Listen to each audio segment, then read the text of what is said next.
marriage is only as useful as it is recognized. And the state cannot force people to recognize marriage. They can't do it. I believe there's a strong possibility in this next coming Trump administration, we see the overturning of Obergefell. Which is the 2015 case which codified gay marriage. Basically required all the states to recognize that if a gay marriage had existed and they moved to another state, they have to be recognized Honored, as being... yeah. Right. I think that elections have consequences, of which one was not directly, but with this structure of the Supreme Court, it seems likely that we're going to see a massive cultural shift. I think it's probable that we do have a case, I believe, that's going through now. I forget which one it is, that could see gender identity removed as a protected class. I also think the Supreme Court may likely, if challenged, or I should say if a challenge is presented, overturn gay marriage. And I'm curious what our non-liberal friends think, because largely conservatives aren't going out there and making a principal issue that gay marriage should be ended, but I think they probably support the end of gay marriage. I'll go first on this then, Andrew, because sure. I know you have more nuance. Mine is very simple. Gays should be able to have civil unions, not gay marriage. It's a religious sacrament. Then, obviously we all know the Abrahamic religions forbid homosexuality. So I don't think that they should have the ability to marry, but they should have all the civil liberties and protections that come from marriage. But the title itself needs to be changed. I also think that gay marriage is kind of a slippery slope that's allowed a lot of sexual degeneracy to kind of flourish, right? Whether it's the 99 genders, all the other problems that we have with the drag queens, etc. I understand that it's a small minority, trans represent 1%, but it's been problematic. And gay marriage has absolutely allowed that to flourish. Okay, let me let me first get my position, and then you give your position, and I know, yeah. So anyway, okay, stop, Andrew. Just chill. You stop, Luke. You said that every Luke, time. Calm down, Luke. I thought I was about to go. Well, Luke, let him give you his take a position, breath, and then you can take a refute. breath. Literally said, hostility is I'll go not first, necessary. then Andrew. Calm down, Luke. There we go. Go for it. Remember how Tim said, I'm interested to hear from the non-liberals, their I position. forgot about that, yeah. That's not, are you a non-liberal? He's going to say it's a libertarian now. Luke, stop talking, Luke. Luke, just stop talking. Okay, guys. And then you can refute it. Luke, I know you disagree with us. I don't actually care to go right now. I'm just curious, why you're this wound up. All right, okay, guys, come on. The only person who's Bergen is you. Right, okay, guys. The reason I asked the non-liberals is because they're going to present the argument that is outside the current standard. It is currently the standard that Obergefell is upheld. What do you think? So marriage is only as useful as it is recognized. And the state cannot force people to recognize marriage. They can't do it. People's purview of marriage is that it's between men and women. There's a reproductive status which occurs with it, and that it's a institution which is sacramental through religion. This is the purview of most people who still identify in this country. By the way, the majority still identify as Christian, like it or not. They still do. And so marriage is only as useful as it's recognized. We've had gay marriage now for a while, and it's still not recognized. That's the truth is that Christians still don't recognize it. They still don't consider it to be valid. They may say you're married. They may, the state can imbue you with marriage, and you can even have polls where conservatives say, you know what, fine, whatever, right? But they themselves, they don't recognize it as being valid. So I think it's completely fine for the Supreme Court to say, look, this is invalid. This should be a religious institution. We should take it out of the state's hands anyway.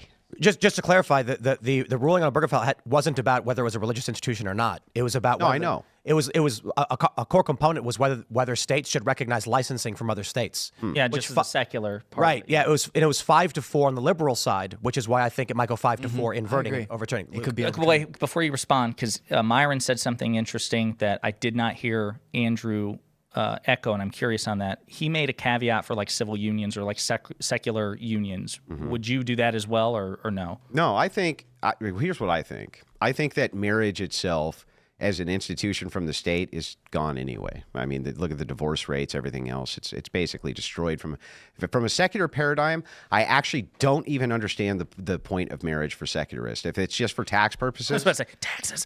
Then reform. That's why I gave that caveat. Spoiler alert. That's the only reason I gave that caveat. Then all you have to do is simply reform the tax code so that these breaks are still given to whoever, or you could just reform the tax code. I think you two are much more likely So hang on. to accept gay marriage than we are to reform the tax code. Hang on. Throw that out there. So yeah. So you could, I mean, that's one thing you can do. The second thing is the brakes aren't that great. That's the truth. They're not. And at a certain level, they're not. The third thing is that as far as like a prime directive or things like that, you can give that to your best friend Doug. Like you could give your advance directive to your best friend Doug. You can do that to anybody who you're with. So all of those things you have access to regardless of your marital status. Secularist, it doesn't even make sense for them to be married. And if they are, why can't they just say, well, I declare that I'm married? So again, just I declare I'm married. No adoption of children either. Gays should completely be removed from being allowed to be around children. Just to further clarify one last thing. So in your construction, there would be like no state involvement with marriage or civil union at all. Yeah, the only way that the state would become involved, and necessarily it would have to, would be for some things which could be custodial, things like that. But generally, there'd be no license. But generally, religion has always governed these things. And there's ecclesiastical authority standards from the Catholic and Orthodox Church, for instance, that govern how marriage goes. And by the way, the more religious you are, if you defer to the church for assisting you in, if they grant a divorce in the first place, in custody arrangements, things like this, they have a great track record of that. The state doesn't. The state doesn't have a good track record of it. They generally favor one parent over the other, and that's been the woman for a long time. That's been the standard. It is slowly changing, thank God, but that has been the case. There's actually no good reason, no compelling reason for secularists to get married at all. Definitely no compelling reason for homosexuals to get married. They're not going to be able to get married in Christian churches anyway. So who are they getting married by? Just the state. There are Christian churches. No, those aren't Christian churches. Not by your Identifying definition, obviously. as self-ID if I'm Christian doesn't make you Christian. Okay, Luke, so go ahead. yeah, let me go. So you mentioned, I know some of yours is detaching from, because you're saying even marriage in general is tarnished now.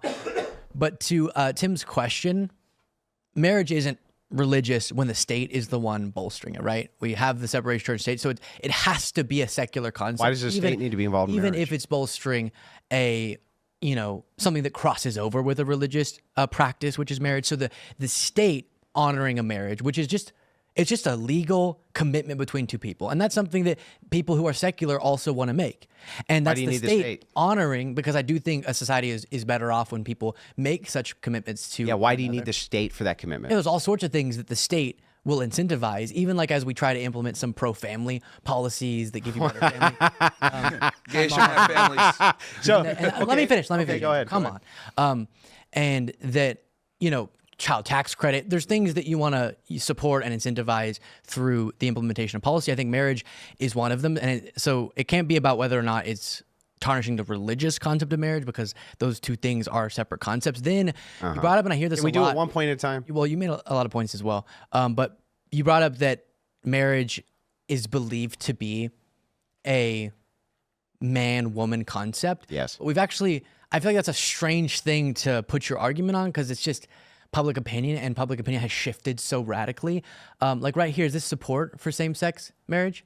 Yeah, so there's actually a majority support if you want to look up there.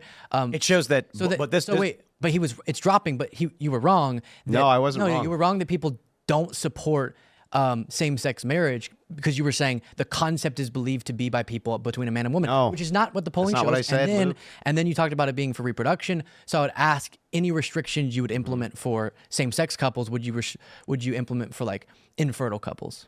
Okay, so let's back up, and yes, I'll answer your question, but I'm going to take these one at a time. All right. Okay, so let's start with what I actually said.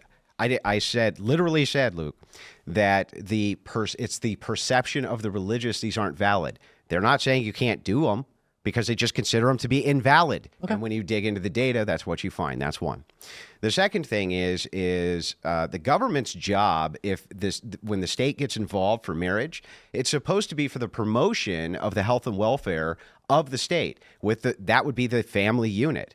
Now, we can look at birth rates in the United States and we can see marriage has not done us any favors when it comes to reproduction. It has not done us any favors when it comes to intact family units, more single moms than ever, more single fathers than ever. There's almost no virgins who get married. I mean, it's basically that ship has sailed. Okay, the institution of marriage itself is cheapened. You also go on to say, what about child tax credits? You get those even if you're not married, Luke.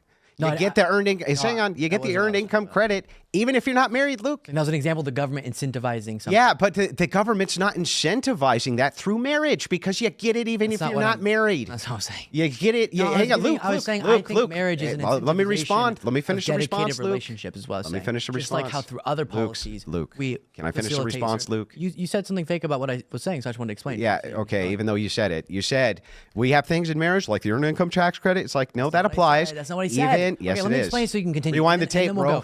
No, I said, I believe that marriage as a state concept, because you asked why should the state do it? I said, well, because I actually do think people building wealth together, building a life together, same sex or not, is a better structure for a society. And so incentivizing that through honoring it by the state is good, just like how we incentivize other things, like having children through child tax credit. It was just a separate, just like how we do that. No, Does that make sense? But to answer to your question, when it comes to women who are infertile or can't reproduce, and Andrew, you said a component of marriage is reproduction. Remember, this is a component of marriage, not the entire purpose of it. In my view, the purpose of marriage is that the man is representing the Christ head, the woman the body of the church. That's what the purpose of marriage is from the religious standpoint. That aside, from the secular standpoint, when you're talking about women who get married and they cannot reproduce, there's still a set standard for what is called normalcy, meaning if you are promoting the normalcy of men and women together reproducing, even the few who cannot reproduce, it still sets the standard for reproduction. In other words, it's still a reflection of reproduction itself because it's a man and a woman. So it sets that standard. Yeah. And we have a different, I guess, obviously moral framework, because I'm saying I think the normalcy that should be exhibited, the behavior that should be encouraged through this institution is committed relationships to one another. And because I am fine with gay couples adopting, I think that's problematic. Hang on, I got to ask one thing. I think that's a good way to Luke, bond. I got to ask, is that problematic. true? Is that actually true? Or is it actually true that you don't care if people have polygamous marriages? That you don't care if people have orgies in their marriage, that you don't care if they open their marriages up, and that you don't give a shit about they're not sanctified to you in any way, shape, or form? Do you actually care if gays have big ass sex parties, gay husbands, they open their marriage up? Is there any concern for any of those things as you're talking about, well, wait, I do believe that it's good for society to have this healthy normal standard? We got the question. Yeah. What is the healthy normal standard? Yeah. This is what I was mentioning earlier, the tone. I don't know why. I can explain it. Yeah. I agree that whether or not I care about what other people are doing in their lives, I do acknowledge when things are societally advantageous. And I think it's societally advantageous to legally, contractually, by the state, support people's commitment to one another and bonding of their lives, finances, etc. Well, what's the normalcy? That commitment. But if the commitment doesn't mean anything because you just open your marriage up, you don't care about that. No, I care about annulment. You can do all these things. What's the normalcy? I haven't even said a statement about. Okay, do you care if people open their marriage up, Luke? Other people's ways of handling their marriages, I can think is not the best thing for their own happiness or whatever. Sure. And that's why marriage right now is still between two people. Yeah, but what about the normalization aspect? And so the normalization, marriage is normalizing the commitment. What happens outside of that, just like in straight man-woman relationships, crazy stuff happens too. And we can say, all right, I'm not going to hate on you for that, but I might have a stance that something else should be an affirmative good that we promote. Fine. Yeah, so when we're talking about normalization, the reason that you think that marriage is advantageous is because there's a normalization aspect of society. I agree. But just telling two people, well, you can commit through the state via contract for what, though, Luke? For what? What is the purpose? The purpose would be reproduction. The purpose would be a family unit. The purpose would be intact family homes. the purpose of it would not be for like orgy sex or for opening the marriage up or for things like that. You would have to have an You can't have a actual family unit with two I dads also or at two some moms. point want to talk about the can. legal stuff. You cannot have a family You unit can't with two have dads or two moms. where they You cannot. reproduce. You can't. But like, cannot. for example, with the it's 400,000 people who are currently in the foster care system. Some of those who are available to you can foster them or adopt them. I'd love, and I think it's a societal good for a same-sex couple, which outcomes for same-sex kids of same-sex couples are great. They're not worse. funded by LGBT. Yeah, it's always funded by everything, I know. But you never have studies refute it. And so actually we do. Thanks for watching this clip from the Culture War podcast. We're live every Friday, 10 a.m. to noon, so subscribe and come hang out.